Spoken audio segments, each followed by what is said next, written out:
Well, good evening and welcome to Tucker Carlson tonight. Still hungry for more Bill O'Reilly? In just a bit, he will join us on this program. Also, is free speech withering away on college campuses? Well, of course it is. Today, protests erupted at yet another university after sociologist Charles Murray showed up with some of his opinions. We'll take you live to that school.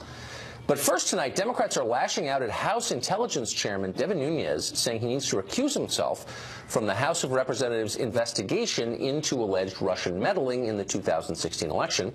The only person who can force him to do this, though, is the Speaker of the House, Paul Ryan, and he is defending Nunes so far. I still don't know why. If you guys give me a reason to recuse myself, I might consider it. One, should Devin Nunes recuse himself from the Russia investigation? And two, do you know the source of his information? No one knows.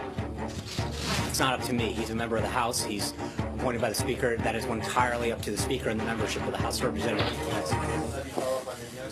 Zach Buchanan is a senior advisor to the Democratic National Committee, or at least he was as of this afternoon when the new chairman of that committee, Tom Perez, asked everyone to resign by the end of the month. Zach joins us here in the studio. So, Zach, I got to start off by asking you still working for the DNC? I am today. My contract ends at the end of this week, as it was planned since January.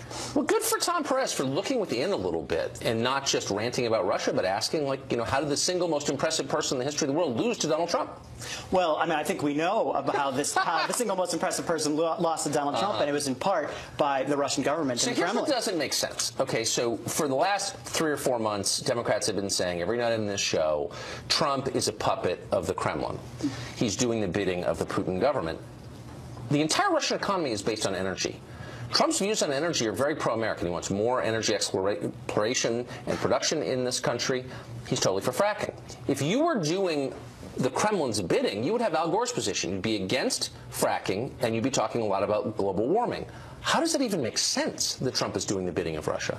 Well, it makes sense that Trump is doing the bidding of Russia if you look at the actions that he has taken as president. The actual things that he has done is he has removed sanctions on the FSB, which is the Russian spy network. He's also attacked NATO, which is one of the top priorities of Vladimir Putin.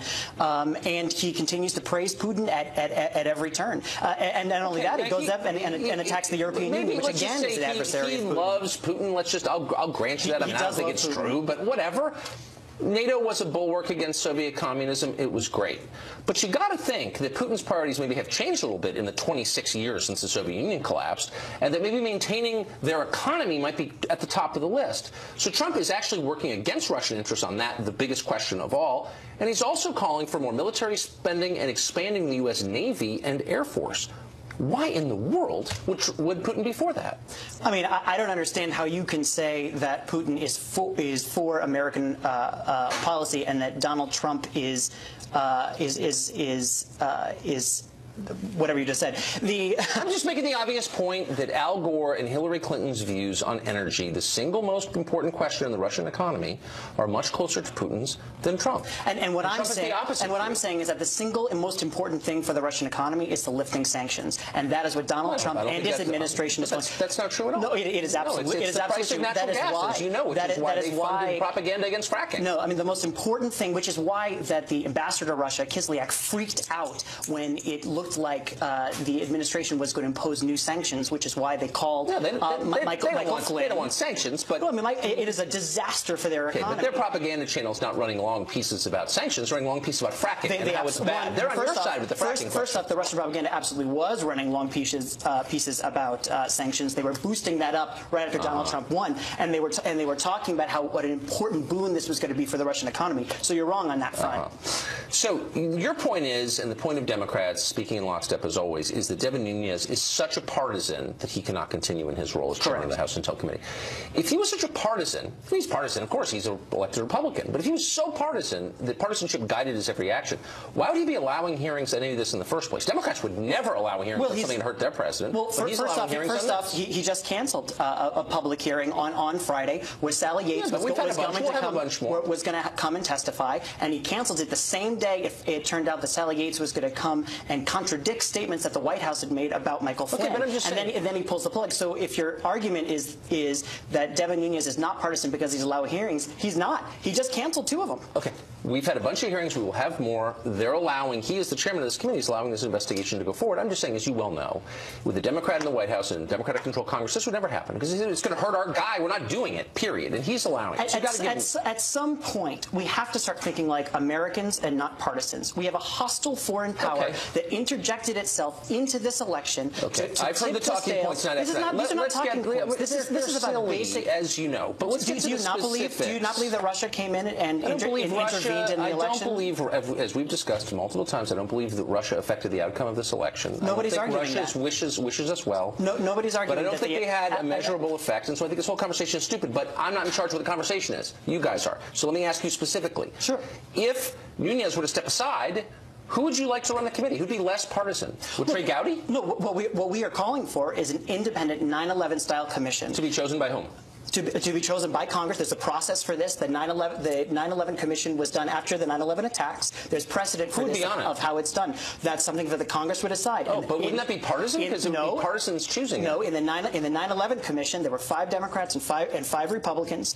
They interviewed about 1,200 people. It was not partisan. It was specifically decided not to be partisan. That settled the basic questions about 9/11, which we're still arguing about today. I mean, look, let's be totally real. If you want a non-partisan commission, you would have a popular vote on the subject. Who should serve on that commission? That's how you would do it. You can't take partisanship out of a partisan process. And you know that, and your motives are partisan in the first place. So this is a dumb conversation. Why not have the real conversation, which is, did and to what extent Russia affect the outcome of the election, and did the U.S. government spy on Trump, the candidate, or not? And so, like, those are the real questions. Yes, which I'm very happy to talk about, and it are some of the questions that this independent commission would look at, and what we need to find the answers. So here's what we know. We know that intel agencies run by Barack Obama spied on the Trump transition team. False.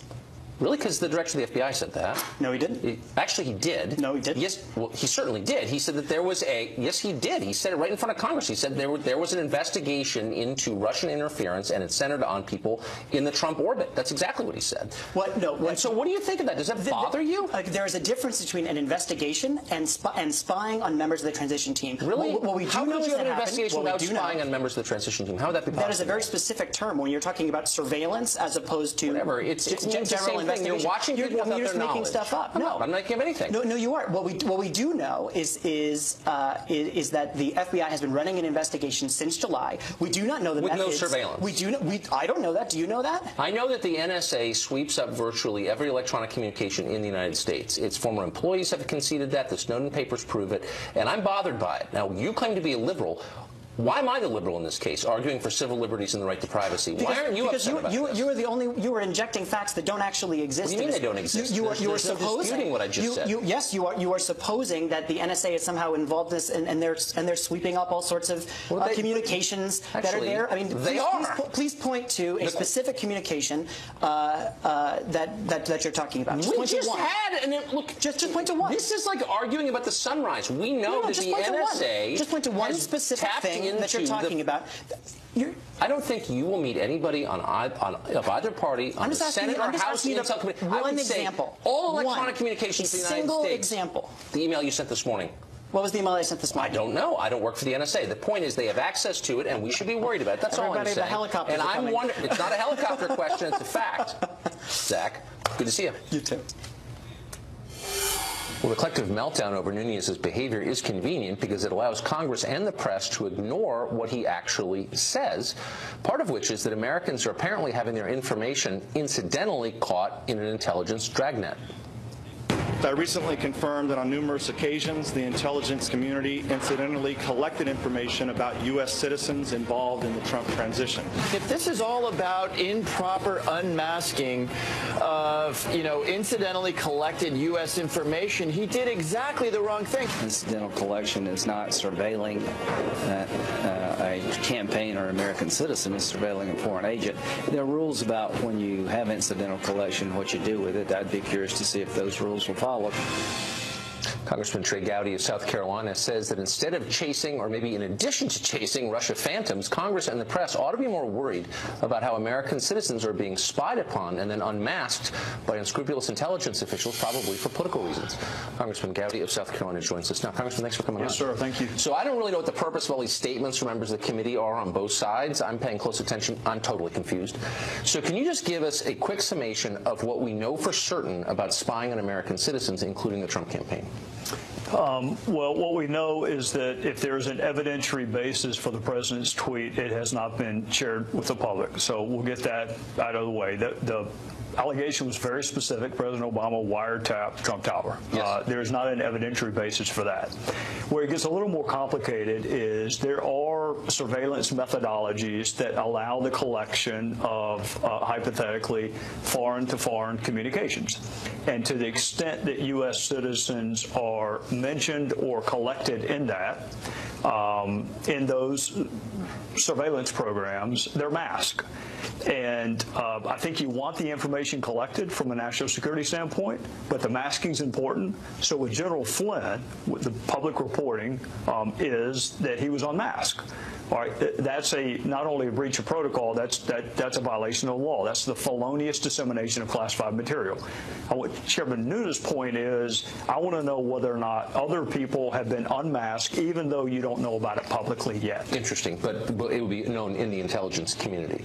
So my understanding from watching Director Comey is that intel agencies reporting to the Obama White House initiated an investigation of people around candidate Trump before his inauguration. Is that your understanding? It is not, and I would be surprised if anybody could confirm that. There's a warrant process that you have to go through with the FISA court, and it has to be approved. And again, there's a public record of all of this, Tucker, which would be in the custody of the now Trump Department of Justice. So if there were an evidentiary basis for that, it's pretty easy to lay that out. There's a paper trail. Why would Director Comey be willing to reveal the existence of some investigations but not comment on others? That was really surprising to me. If you remember what he said, he sought special dispensation from the Department of Justice to confirm not just a counterintelligence investigation, but one that may manifest itself with criminality. But yet when I asked him about the leaks, he said he could not confirm that there was an investigation. I think they're both of national interest. One happens to be a felony. So I was a little surprised and a little disappointed that he can't at least tell us we are investigating the felonious dissemination of classified material. And yet he can tell us other things that may suit the agendas of others. It seemed bizarre. Now, we interviewed someone on this show last week who spent 30 years at NSA, Mr. Binney, who said that there is no question that the NSA has personal communications from then-candidate Trump and those around him on its servers. Do you think that that's true? It depends. It depends on who they're talking to.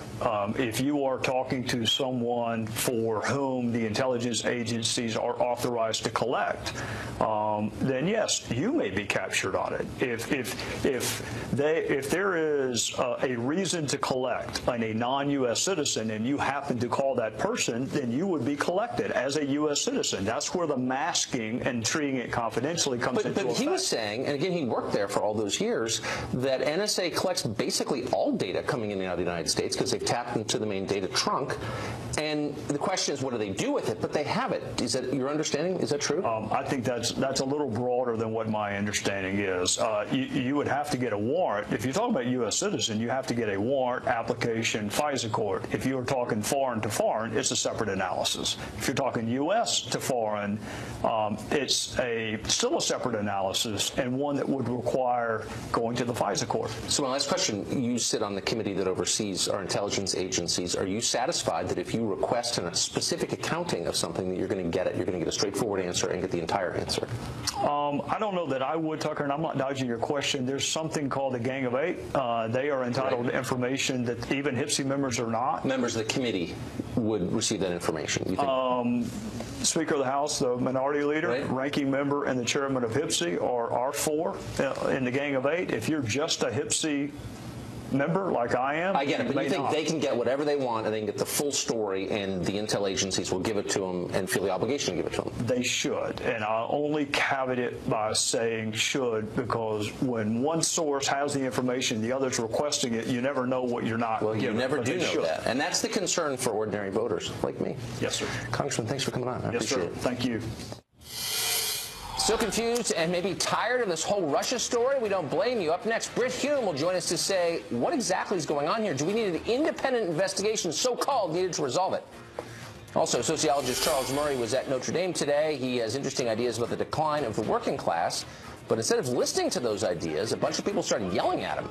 We'll go there live ahead. Well, it seems like you need a PhD at minimum to understand the countless different strands of the Trump-Russia controversy/conspiracy theory. You have alleged Russian hacking, allegations of collaboration between the president and Putin, intelligence agencies spying on American citizens, and now, of course, a ton of congressional bungling. What to make of all this? Is an independent investigation needed to get to the bottom of it? Or should we just move on and try to forget this ever happened? Assuming anything happened at all. Fox News senior political analyst Britt Hume joins us now. Hey, Britt, I go back and forth on this, whether this is pure politics or there's something deeper, and I'm leaning toward the latter now. I've had a couple members of Congress, on air and off, get emotional on this subject of Russian hacking or interference with the last election. And I'm starting to think that this really is kind of the touchstone in their view to understanding all of American politics. Do you think they believe it? I think they may, Tucker, and I think the question is whether that is what this is about. That is to say, an effort by Russia to meddle in our elections, a hostile act to be sure, perhaps even, as Dick Cheney suggested, an act of war. I think if that was what this was really about, if that was what this case was really about, there would be almost unanimous bipartisan agreement that we all need to get to the bottom of it and find out what happened. However, there are two other elements that have become part of this as well. One of them is the question of whether the Russians were acting in collusion with the Trump campaign, of which there is scant evidence so far, but a lot of allegations and a lot of suspicions voiced about that. And of course, the final element is this question of whether the United States intelligence agencies, having incidentally swept up the names and information from or conversations by certain American citizens, then proceeded to mishandle that information. The identities, of course, in situations like that, as your previous guests have mentioned, are supposed to be masked. That is to say, not revealed, not even revealed across the intelligence agencies. And it appeared that those constraints were not observed in some cases here. Yeah. That is what Devin Nunes has been talking about as the chairman of that committee, and that is the information, or related to the information, that he apparently has been told confidentially from someone within the intelligence services. The Democrats, of course, would like this to be about the allegations of collusion, and the Republicans would like it to focus more on the allegations of the misuse of intelligence against American citizens by the Obama administration. My sense about this is that this reminds me of a lot of congressional investigations that I've covered through the years, in which there's a lot of politics involved. It's kind of an adversarial proceeding, and on one side, one party tries to adduce information that helps their side of the argument, and the other party does the other thing. And out of that kind of adversarial proceeding, truth often emerges. It did during Watergate, it did during Iran-Contra, and it has in many other cases. I don't think we're anywhere near in a situation where there's enough information on either those counts to go for some kind of outside special counsel. You know what it reminds me of? And you were, of course, at the center of this. 1993, you covered this. Republicans couldn't understand how anyone could have voted for Bill Clinton. They just couldn't make sense of it at all. And so all these theories arose about running drugs in and out of Mena Airport or killing people, rather than just addressing it directly, that he had a message they may have disagreed with, but that was resonant with voters. I think the Democrats still don't understand why Trump won. And so they've made up this incredibly elaborate explanation having to do with Russia that is psychologically satisfying, but maybe not politically helpful long term. I'm not sure how deeply they believe it, but they'd love it. They'd love it to be true, Tucker, because they believe, based on things apart from this, that Donald Trump is basically an illegitimate president, a man who has no qualifications for the job, is an execrable person, and should not be the president. And right. They're afraid that he will have the presidency for 4 years, and they'll roll back their agenda, and he'll cause all kinds of problems. And they can't stand the guy. No. And if it could be shown that he colluded with Russia to get elected, well, that would undermine his presidency almost totally. Right. That is what they're going for, and that, in my view, from their side of it, is what this is about. Boy, they really, really don't like to lose power. It's unbelievable, actually. Britt, thank you for that. Well, that in my really experience in Washington, nobody ever does. No, that's true. Some are better than others, though. Thank you. Up next, a coalition of mayors led by New York's Bill de Blasio is resisting the president's efforts to stamp out sanctuary cities or defund them. After the break, we'll talk to a law professor who, perhaps ironically, supports their efforts to undermine the law. Stay tuned. Well, today's the second day of the first ever Sanctuary Cities Conference. It has gathered local politicians from across the country for the collective purpose of defying immigration law.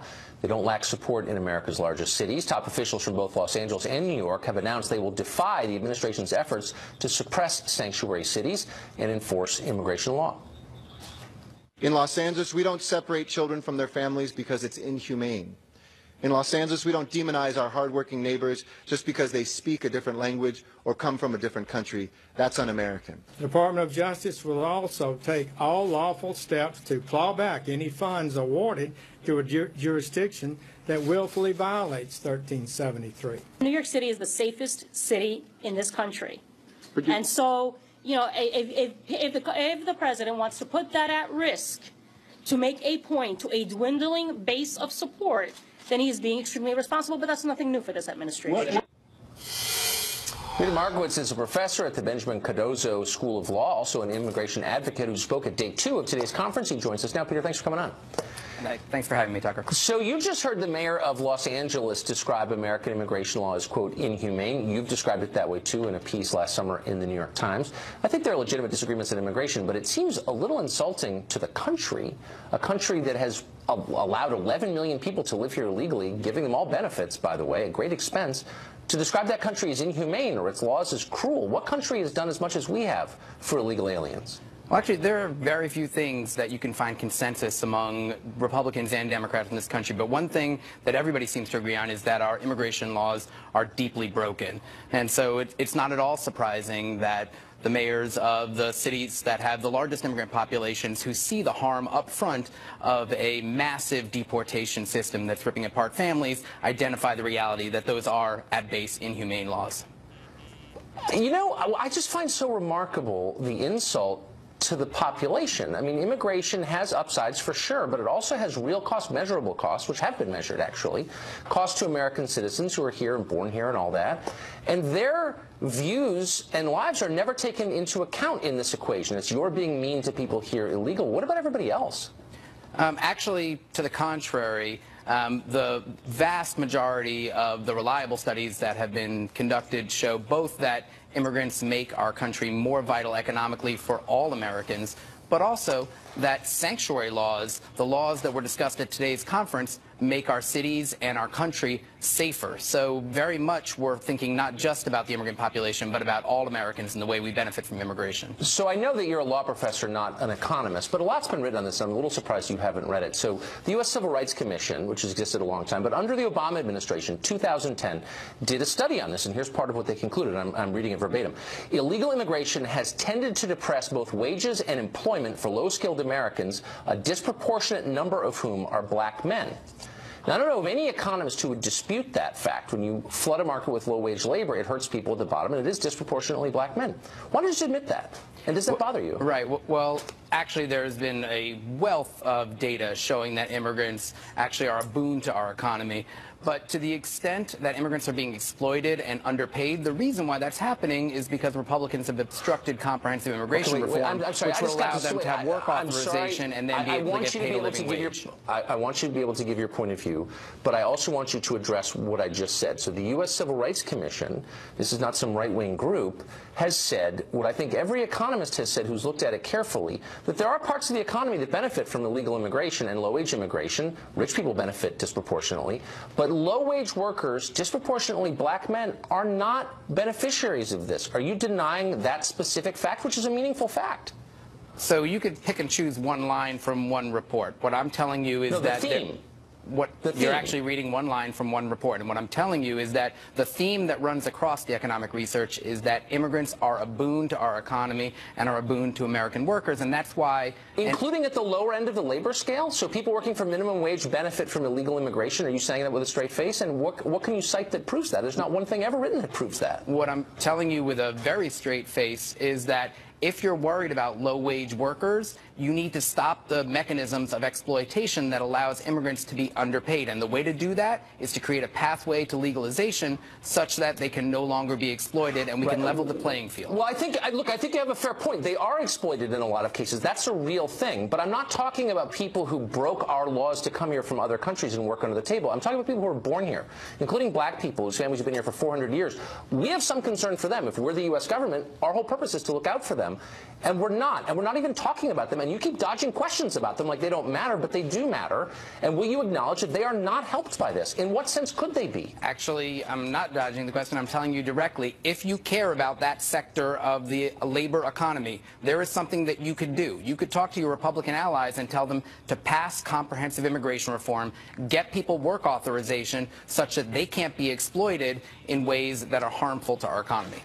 But wouldn't it just be a lot simpler to acknowledge the law of supply and demand and know and affirm that when you have an overabundance of low-wage labor, the rate of labor goes down, wages go down? Are you denying that fact? If you talk to the agricultural economy, agricultural sector, if you talk to the construction sector, if you talk to the service sector, what they're going to tell you is that immigrant labor is vital. Blue-collar immigrant jobs are vital to our economy, and that absent that labor, the American economy is going to slow, and that is going to harm all Americans. So this is like a macro question, but I wonder if it ever occurs to you, how did you, a liberal law professor from New York City, wind up the spokesman for big employers who exploit low-wage labor? How did that, do you ever think, like, how did I get in this place? You're defending agricultural and service sector employers who pay low wages. Like, did you think you were going to wind up in that place when you were a kid? I'm not sure we're having the same conversation. I think we are. What I'm saying is what the same thing that the organized labor said when we had the last time that we came close to comprehensive immigration reform. They supported comprehensive immigration reform because they knew that was good for all American workers. And it was Republicans that obstructed that. And so to the extent that there is exploitation of immigrants and that is harmful to our economy in ways that I completely agree, you should speak to your Republican allies who obstructed comprehensive immigration reform. You are taking the line of big employers, of the plutocrats, of the Chamber of Commerce, and you're repeating it verbatim. You're saying unless we have massive amounts of foreign low-wage labor, it's going to be very hard on our economy. No, it's going to be very hard on people who seek to pay lower wages to their workers, isn't it? No, actually, the laws of supply and demand operate regardless of our immigration laws, right? And so that's why, and that is why we have, one of the reasons why we have a large undocumented population is because our immigration system is so broken that there aren't legal mechanisms for the blue-collar immigrant workers to obtain lawful status. But we can't throw any of these people out under any circumstances because that's inhumane. Wouldn't that just be the fastest? If you're not here legally, leave. Everyone's wages goes up. We have got a lot less poverty in the state of California, New York, Illinois, and Texas. Why is that bad? Because why exactly? Yeah, so it turns out it doesn't work that way because it's not realistic to think that there are 11 million undocumented people that we're going to round up when we're already spending more on immigration enforcement than we are on all other federal law enforcement combined. Professor, we don't agree, but I appreciate your coming on. Thank you. Thank you, Tucker. Up next, Charles Murray went to Notre Dame today, defying various people who demanded that he not be allowed to speak. We sent a reporter there. He'll tell us what he saw. Plus, Bill O'Reilly just published his 24th book. He'll join us to tell us what's in it, in case you haven't already read it. Stay tuned. Sociologist Charles Murray was supposed to speak yesterday at Middlebury College in Vermont, and he would have done so if a mob of protesters hadn't decided to stop him. UC Berkeley is in turmoil tonight, real turmoil, as rioters set fires and forced the cancellation of a speech by writer Milo Yiannopoulos. Milo Yiannopoulos is a fascist. You tried to express your views and prevented by a violent mob. I was, bundled in, put in a bulletproof vest and whisked away. And that is the price you pay for being a libertarian or a conservative on American college campuses. Well, Across the country, you've seen an uproar on college campuses over free speech, whether people whom fashionable liberals disagree with ought to be allowed to talk at all. Should they be allowed to speak? Well, if you have an idea that doesn't fall within the narrow spectrum of currently popular left-wing views, you can expect harassment, bullying, physical attacks. If you're trying to give a speech, a disruptive protest is almost a certainty. How did this happen? Today was no exception. Sociologist Charles Murray went to Notre Dame today, and a mass of people showed up to get mad. Fox News national correspondent Matt Finn was there. He joins us now for an update. Hey, Matt. Hey, Tucker. Well, Dr. Charles Murray is an acclaimed yet controversial social scientist with decades of research in issues like socioeconomics, race, the American culture, and now the 2016 election. But today, Dr. Murray was greeted by protesters here on the campus of Notre Dame because students disagree with some of the conclusions in his book, in which Dr. Murray writes that a person's intelligence depends on a few key factors, including genetics, upbringing, class, and race. One particular passage that students seem to be outraged over in one of his books is when Murray writes that little boys who grow up without fathers tend to reach adolescence unprepared for life. Protesters basically say Murray's research is bogus because he's racist, while others say Murray is simply presenting the hard truths from his research. Take a listen to two students today on the campus of Notre Dame.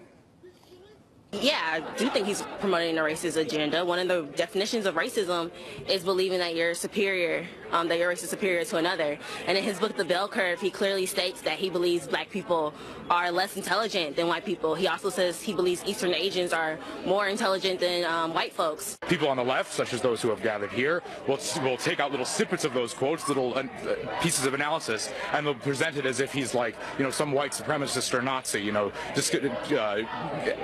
and putting ideas onto him that he didn't actually express. And I think that that's the source of a lot of the controversy around him. Not actually what he believes, but rather what they want him to believe in order to have this kind of gigantic controversy. Dr. Murray also touched upon the rise of President Donald Trump, saying Trump won because he tapped into an anger in the middle class that was tired of being ignored by the Democratic elite. Tucker? Looks like a lot of fun, Matt. Sorry I missed it. Thanks for doing that. Notre Dame professor Philip Munoz was the one who invited Charles Murray to speak on campus, and he joins us tonight. Professor, thanks for coming on. How did it go? It went pretty well, at least inside the venue where he spoke. So what I've noticed, is that debate itself seems to be under attack and maybe disappearing on college campuses. The assumption that people who disagree with one another on issues can get together and kind of hash them out. Do your students and your fellow faculty assume that that's still a legitimate thing to do? Yeah, I think the vast majority of students and at least enough faculty do believe we should debate these ideas. We should listen to both sides and try to learn and figure out what we think the truth is. But that's not true of everyone. Students are better than faculty, but yeah, we're doing all right. Students are better than faculty. Well, that's one heartening piece of news from the front line, that tomorrow's leaders are better than yesterday's. So did Charles Murray say anything particularly controversial? Did anyone get up and try to debate him? Was there a crescendo to this event? Well, we invited a member of our faculty, I presume someone who's very liberal, to offer commentary on the event, and he gave a very critical evaluation of Murray's work. He spoke for a good 15 minutes. So Murray spoke, critics spoke, and then we opened it up to Q&A, and there's some good, sharp questions. So, yeah, it was a good debate, I thought.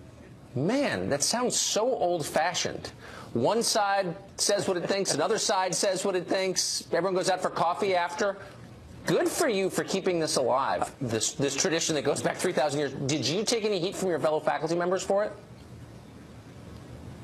Sure, yeah. Some of the faculty were not very happy with me, but I will say 99 out of 100 comments were positive, and I'm proud of Notre Dame. I'm proud of our leadership.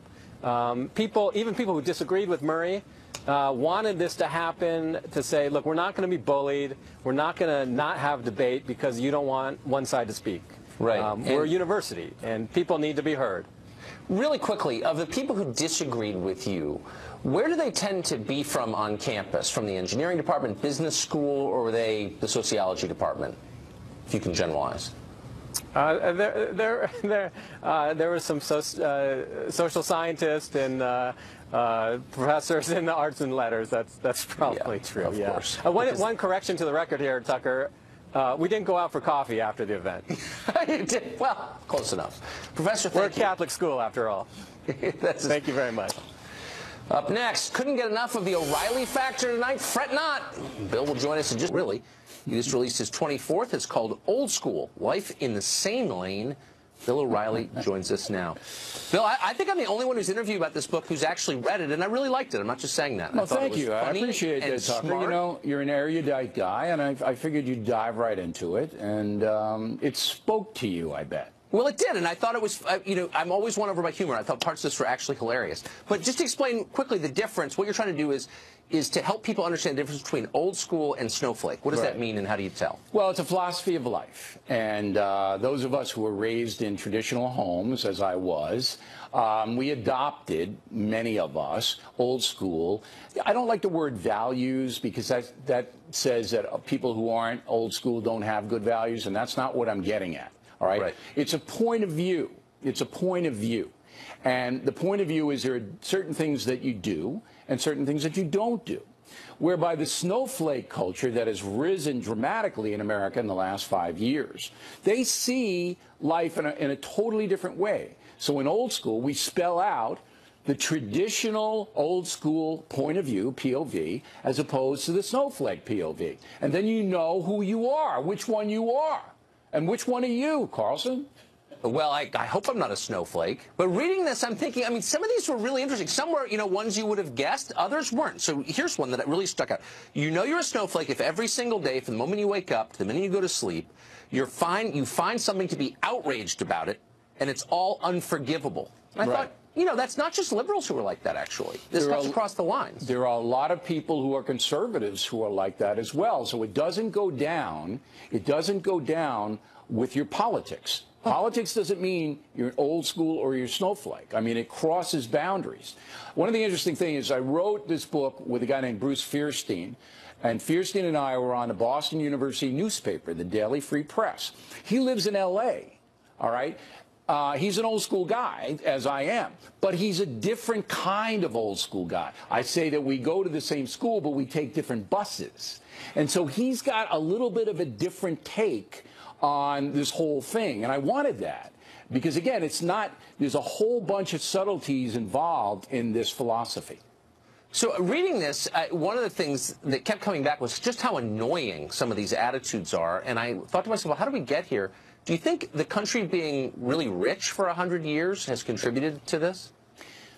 I think there's a softness that have come into the culture, and then I write about my father. My father's one of the stars of the book because he's the ultimate old school guy, and that he suffered through the Depression, and then he went to World War II, and that toughens you up. Yeah. And then since the Vietnam War, we've had a volunteer army so that the military is still tough. But a lot of we Americans are soft and we're full of entitlements. You got to give me this. You owe me this. And that's the snowflake culture, that the world owes you stuff. The government owes you this.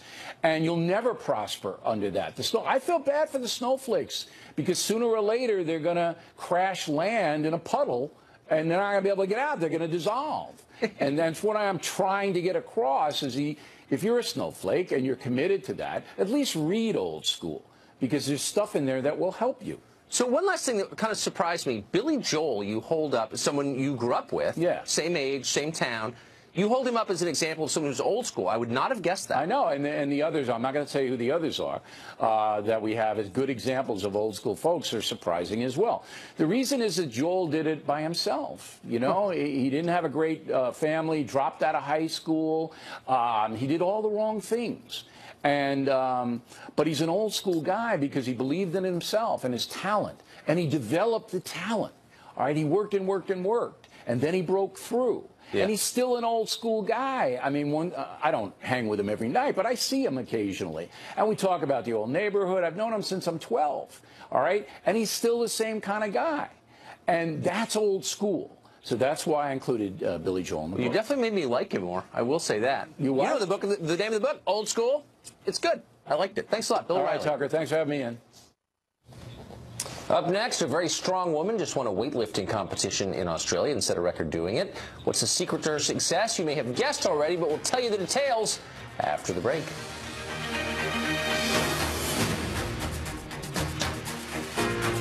The Australian International Weightlifting Competition was recently held in Melbourne. In the women's class, the heaviest weight division was won by Laurel Hubbard, who dominated the event, lifting 590 pounds, was 42 pounds above the closest competitor, and setting a new record by doing it. Why are we telling you this? Well, it turns out that Hubbard was born a man, and until not that long ago, competed at weightlifting events as one. Now, nothing against Laurel Hubbard, whose achievement was impressive, for sure. But what does this mean for all the female athletes who don't have the same profound biological advantages that Hubbard does? Why is this fair to them? Now, most sports commentators were too cowed by the mandatory group psychosis now gripping the Western world. They were afraid to ask. But it's a real question. It deserves an actual answer. Is Caitlyn Jenner one of the greatest female athletes of all time? Laugh if you want. But it might not seem so funny if you were a 15-year-old girl trying to make the 2020 Olympic team. Or if someday you wanted to win a spot in the WNBA. It might be a serious question to you. We should think about that. Well, that's about it for us tonight. Tune in every night at 9 to the show that's the sworn enemy of lying, pomposity, smugness, and groupthink. DVR it if you haven't already. We'd appreciate that. And, of course, watch Sean Hannity. He's up next. See you tomorrow.